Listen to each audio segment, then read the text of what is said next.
తలుపుతి. అయ్యగారు ఎవరిని లోపలికి రానివద్దన్నారు. నోరు మూసుకొని తలుపుతి. అలాగేనమ్మా.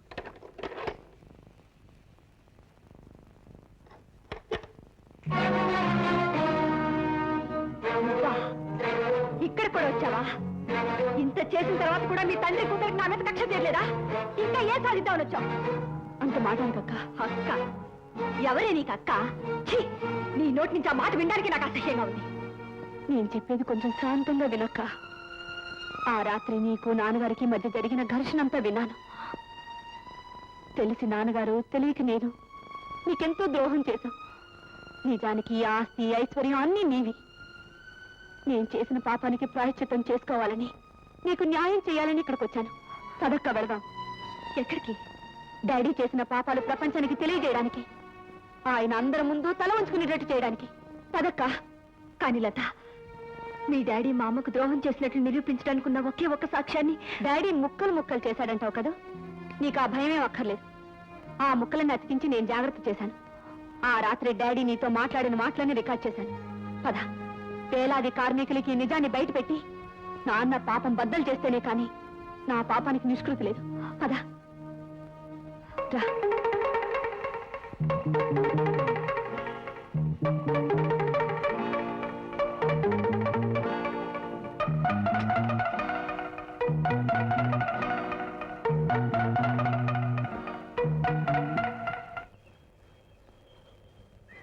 ఇంకా గేటు దగ్గర బైఠాయించారు. బోనస్సులు సమ్మెలు హక్కులు అని అరిచిన మీ నాయకుడు జైలు పాలయ్యాడు. ఇకనైనా బుద్ధి తెచ్చుకుని పనిలోకి నడవండి, లేకపోతే ఆకలితో మలమల మాడి చస్తారు. అవసరమైతే పస్తులుంటాం, ప్రాణాలు వదులుతాం. అంతేగాని నీ బెదిరింపులకు భయపడి నీ ఫ్యాక్టరీలో పనిచేయడానికి మరో ఏ ఒక్కడూ సిద్ధంగా లేడు. తప్పుడు కేసులు బనాయించి నా తమ్ముడు ఒక్కడిని అరెస్ట్ చేయించావు. నీకు దమ్ముంటే, నీకు చేతనైతే మా అందరిని అరెస్ట్ చేయించి చూస్తాను.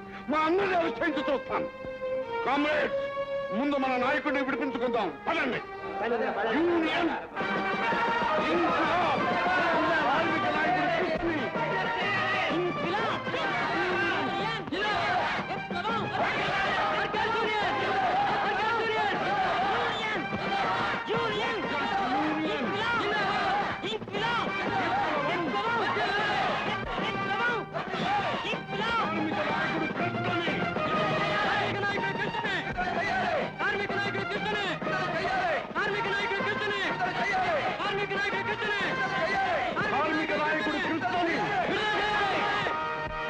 ఇక్కడ అనవసరంగా కేకలు పెట్టద్దు. ఆ జెండాలన్నీ అక్కడ పెట్టి మీలో ముఖ్యులు ఎవరో లోపలికి రండి, మాట్లాడదాం. మీలో ఎవరైనా ఈ ఫారం మీద సంతకం పెట్టండి. ఎవరో ఎందుకు? నా తమ్ముడు, నేనే పెడతాను. కానిస్టేబుల్, అతను బయటికి తీసుకురా.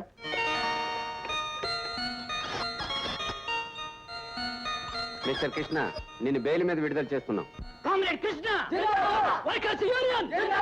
Comrade Krishna, workers union! Comrade, మన ఐక్యతకు నిదర్శన నా విడుదల. శ్రమశక్తిని చెరసాలలో బంధించలేవు, అరచేతిలో అగ్నిని దయలేడు క్యాపిటలిస్ట్.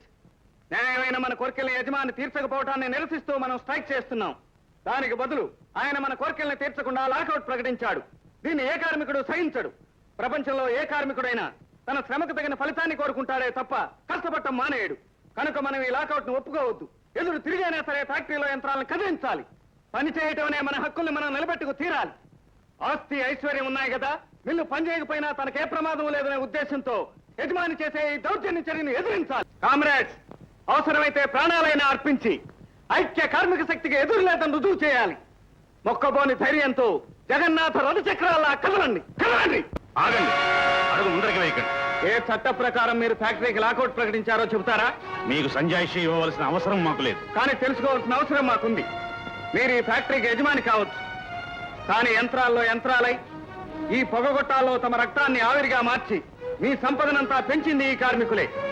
ఈ ఫ్యాక్టరీ మీద మీకెంత అధికారం ఉందో ఈ ఒక్కొక్క కార్మికుడికి అంతే అధికారం ఉంది. అంటే వాటా అడుగుతున్నావా? కాదు, లాకౌట్ ని ఎత్తివేయమంటున్నాం. మీకు ముందే చెప్పానుగా, మీరు సమ్మె నోటీసు విరమించుకోకపోతే లాకౌట్ ఎత్తివేయడం జరగదు. మా న్యాయమైన కోరికలు తీర్చమని మీకు నోటీస్ ఇచ్చాం. అలా అడగటానికి మాకు హక్కు ఉంది. లాకౌట్ ద్వారా మమ్మల్ని పనిలోంచి తొలగించే హక్కు మీకు లేదు. అందుకే మా డిమాండ్ తీర్చమంటున్నాం.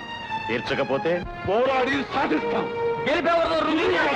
మర్యాదగా వెళ్ళిపోండి, లేకపోతే మీ ప్రాణాలు దక్కవు. ప్రాణాలకు భయపడి పారిపోయే పిరికి వాళ్ళు కారే కార్మికులు మీరు ప్రకటించిన లాకౌట్లు, బిగించిన ఈ ఇనప గేట్లు కార్మిక సైన్యాన్ని ఆపలేవు.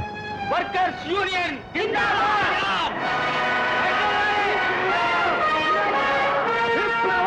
అల్లారు? ఇన్స్పెక్టర్ గారు, అల్లరి కాదు, ఇది మా జీవన మరణ సమస్య. మా న్యాయమైన కోరికల్ని తీర్చమని మాత్రమే అడుగుతున్నాం. లా అండ్ ఆర్డర్ ఎవరు భంగం కలిగించినా మేము చర్య తీసుకోక తప్పదు. అందుకే హెచ్చరిస్తున్నాను, మీరు ఇక్కడి నుంచి వెళ్ళిపోండి. మేము వెళ్ళాం, ముందు ఫ్యాక్టరీని తెరిపించండి, మమ్మల్ని పనిలోకి వెళ్ళనివ్వండి.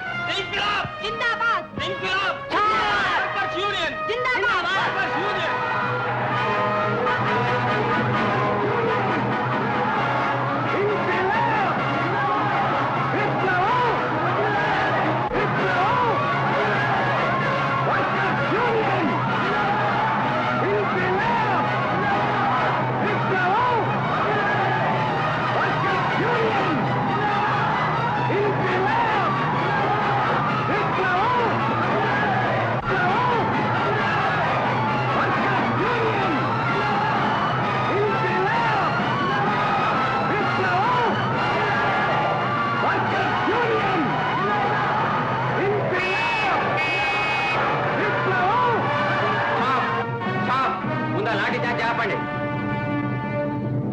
Mister Rangarao, there is a letter from the labour commissioner. గడిది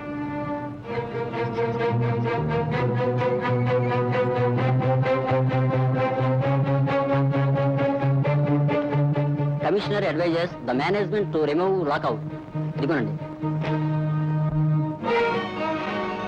what nonsense ఇది? నా ఫ్యాక్టరీ, నా ప్రైవేట్ ప్రాపర్టీ. నాకు ఇష్టమైతే తీరుస్తాను, లేకపోతే మూసేస్తాను. వీళ్ళందరూ దౌర్జన్యంగా నా ఫ్యాక్టరీ ఆక్రమించుకోవాలని ప్రయత్నిస్తుంటే నేను చూస్తూ ఊరుకోవాలా? Mister Rangarao, you better obey this order. I don't care for this order. ఏ పరిస్థితుల్లోనూ వాళ్ళని లోపలికి రానివ్వను.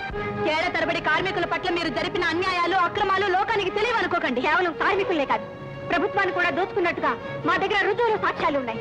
వాళ్ళ శ్రమని దోచుకోవడమే కాకుండా దొంగ డాక్యుమెంట్లు సృష్టించి, దొంగ సంతకాలు పెట్టించి వాళ్ళ కష్టాన్ని దోచుకున్నారు. న్యాయం ఆలోచిస్తే ఈ ఫ్యాక్టరీ మీది కాదు, వేరది. How dare you say that? అవును నాన్న, మీ గుట్టు బయట పెట్టడానికే వచ్చాను. రాధని, ఆమె తల్లిని మీరే విధంగా మోసం చేసి నాశనం చేశారో నిరూపించడానికే వచ్చాను. అసలు ఈ రాత తల్లి సొమ్ముతోనే ఈ రోజును వింతటి వాడివయ్యావు. ఇంకా చూస్తానే పనులు లోపలికి. రంగారావు, జగన్నాథ రథ చక్రాల్లా కదిలి వచ్చే ఈ కార్మిక రథ చక్రాలను ఆపాలనుకుంటే నువ్వు, నీ వాళ్ళు ఆ చక్రాల కింద పడి నలిగి నశించిపోక తప్పదు. ఇక నేను ఎవడు ఆదుకుంటాడో చూద్దాం. కామ్రేడ్స్, పదండి ముందుకు.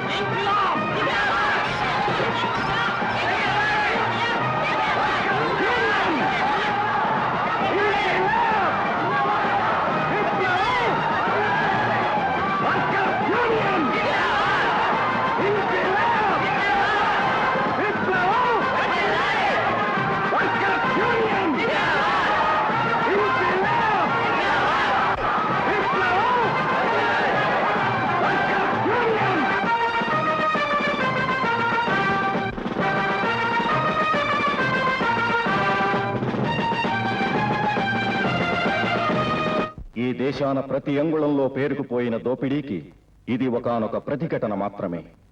కదలిన రథచక్రాలు ఒక రంగారావును కుదిపాయి. ఈ కదలిక ఇక ఆగదు. సాగే ఈ రథచక్రాలు సామాన్యుల కర్షక శ్రామిక బలంతో ముందుకు సాగుతూనే ఉంటాయి. రాజ్యాంగ పచ్చు పుస్తకాలలో కనిపించే సమసమాజం కాదు సామాన్యుడు కోరేది. అందరూ ఒకటేనన్న సమసమాజ స్థాపన జరిగే వరకు ఈ రథచక్రాలు సాగుతూనే ఉంటాయి. ఆ చైతన్య యాత్రలో ఒక భాగమే ఈ చిత్రం.